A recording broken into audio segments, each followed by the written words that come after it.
artist, a social entrepreneur, and a community activist. And I am living a designed life that I designed, and I think you can do that too.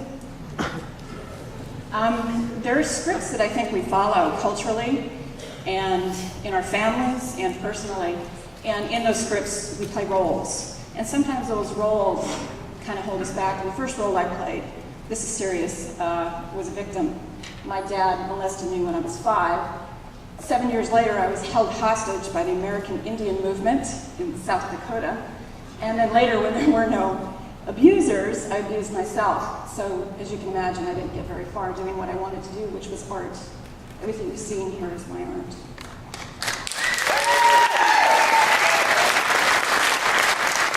So I was playing a role that really bound me and kept me from doing what I wanted to do. And I wanted to be an artist, but I went to engineering school instead. So I questioned, who am I? I didn't know if I was a victim. I didn't know if I was a student. I didn't know what my worth was. I didn't know how to value myself. I was looking out here, the salary I was making, the people in my life. That's how I was valuing who I was as a human being. There wasn't anything inside.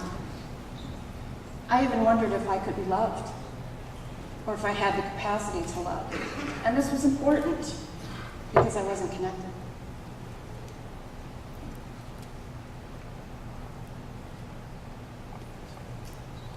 So this was really heartbreaking. I saw myself as a victim and as a martyr.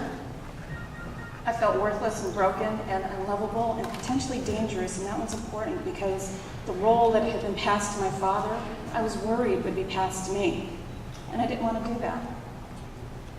And the cost, and I'll tell you the cost to my dad because it helped me understand that I didn't want to follow that role.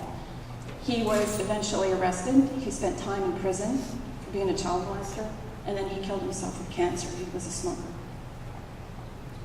So I knew that I needed to tell a new story about who I was. And so for my existence, I looked back to my childhood and the way that I talked about myself. And I said I was a victim, but I looked back and said I wasn't a victim. I was a child who was victimized. And that one little difference made all the difference in the world for me. What it allowed me to do was to take a look at where I was. Did I want to be an engineer? No. Did I want to be in advertising? No. I wanted to do this. And it took something, it took 30 years for me to do this. I gave myself permission to create, to be who I wanted to be. And I get to do all that.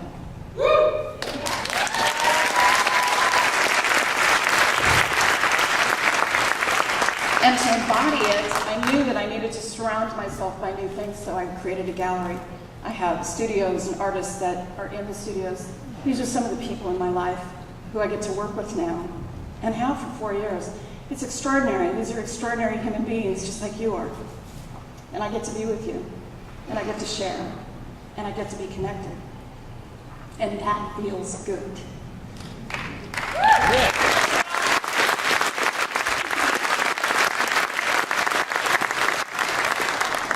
This painting actually was when I got reconnected to my higher power as well. And it was a spiritual moment. My coach was a Sufi healer as well as a business coach. Pretty amazing. One of the ways that I continue to grow and evolve and to live the life that I want to live is to share what's happened to me, who I've been, the challenges that I've faced. And I go into places like Coffee Creek Prison, and I work with women inmates, and I work with kids in schools, and I work with peaceniks, and I work with whoever is interested in having art in their life and using art in ways that makes a real difference.